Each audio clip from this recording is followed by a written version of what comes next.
Naratify na ng Senado at Kamara ang final version ng Sin Tax Reform Bill.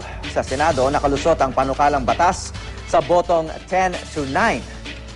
Inaprubahan din ng Kamara ang reconciled version ng panukala sa pamamagitan ng viva voce o palakasan ng boses. Lagdaan na lang ng Pangulo ang kulang para ganap itong maging batas. Inaasahang mapipirmahan ng Sin Tax Reform Bill bago matapos ang taon. Pag natuluyan, simula 2013, 12 piso hanggang 25 piso ang magiging buwis sa kada kaha ng sigarilyo. Para naman sa fermented liquor tulad ng beer, 15 piso hanggang 20 piso ang magiging buwis sa kada litro.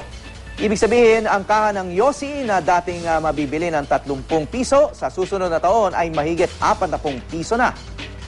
Habang ilang klase ng beer, mabibili ng mahigit 70 piso kada litro. Unti-unti pa itong magmamahal lalo kada taon hanggang umabot na sa 30 piso ang buwis sa 2017. Tinangka namang harangin ng ilang grupo ang panukala na lubha raw makakaapekto sa kanilang kabuhayan.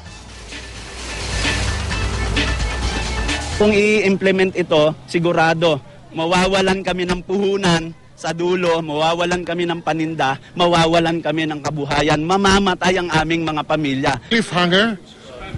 I died 1,000 times tonight, but at least we were able to deliver a reform measure, and we do hope and we are confident that this will help our people.